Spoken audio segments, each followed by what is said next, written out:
Now, with that being said, I also don't think that there shouldn't be some prep planning before you jump in to certain things, especially like real estate investing in different markets and things like that. But, there's only a certain amount of time that we have here on Earth. And I think if we spend too much time planning, we can kind of maybe talk ourselves out of it and find all these reasons not to do it. Where if we have the mindset of, let's just jump in, take some action with, some guardrails and barriers around us. I haven't gone through anything in my life so far, personally and professionally, that wasn't been able to work through. Yeah, I think the ability or the confidence to have your exit in your mind, whether it be just a decision or, for us all the time, we have to make decisions on behalf of clients. You do too.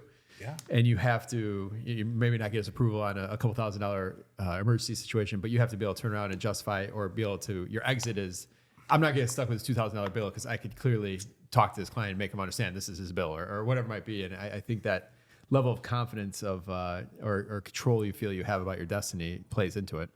Yeah, definitely. And for the record, I have made mistakes, and I've eaten a couple $2,000 bills too, because I think it's the right thing to do. Yeah. Yeah, I mean, everyone wants to have the answer figured out, right? We're taught in school, like, 7 plus 7 is 14.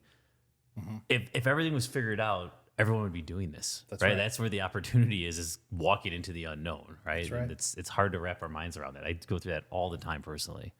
So, all right, I know you've fought through some things. Was there ever a time though where you're like, dude, this is it. I can't do this anymore? Was there that one or two examples where, hey man, like this is bad. I don't know if I'm moving forward? Yeah, I mean, I get those a couple times a week.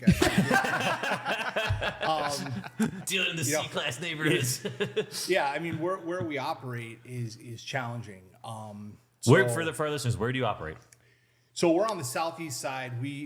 Our territory for management is about 45th Street north, Indiana border south, east to the lake, west to 𝗤𝘃𝗏𝗃𝗏, and there's an immense amount of opportunity within that giant rectangle. So we don't have any ambitions to expand past that. We want to kind of dominate in those areas, be good at it, and understand it. But okay, so the original question was, were there times when I wanted to quit? I think the biggest one was I hired some people from the neighborhood that had some challenging past. And for listeners, I'm very open about this. I've had some challenges in my past that I've worked through with alcohol. So I had a soft spot with somebody, and I worked personally with this person and got this person some help. And this is over a course of call it a 3-year period. And the gift that I got to see was the progression of this person, right? Where I jacked things up was I gave a little bit too much. I gave too much trust too early without any measures in place of protections. So this person had the authority to pick up some rents that were dropped off at the local currency exchange. So we have a lot of tenants, or we have a percentage of tenants that are not bankable.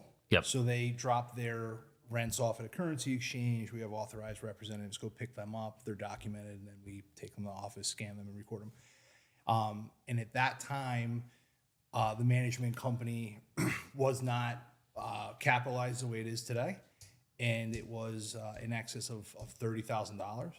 So that decision had to be made. Do we pay mortgages? Do we pay the investors? Or do we just say, man, this place is wild. We got screwed, and sorry you guys are in the boat with us and we're all going down. And we decided, my wife and I, that that's just not what we're about as people, and it's just horrible business. So that was one that took us a very long time to sort of work through, and basically getting robbed when you're already working on a shoestring budget. A lot of those units in that rent was your money, not even your client. So that even though I think you could argue either way which one hurts more, but like that was decisions you had to make and conversations you had with your mortgage, maybe CIC or whatnot. Yeah, so that had to be tough. So loan holder there, yeah. And I that was my biggest. That was my most drastic experience, honestly. It just hit so hard, it stung. But it's like, well, what do you do with it? Right? You can't just create $30,000 that's gone, but what you can do is say, okay, what just happened? How do we get through this moving forward? And ultimately what happened through that experience was, as most of the listeners may know, we operate in D+ and C areas. There were some collection issues that maybe weren't on the top of our radar. And that became the opportunity to say, listen, we've been very gentle with you. We need to get more firm. Now, we didn't go into the backstory about why we needed to do that, but that's where processes became in, right? 5-day notices. If you don't pay, we got to do. Like, let's do some workout plans. Let's get some money coming in. So ultimately, we worked through it, and it was a good learning experience.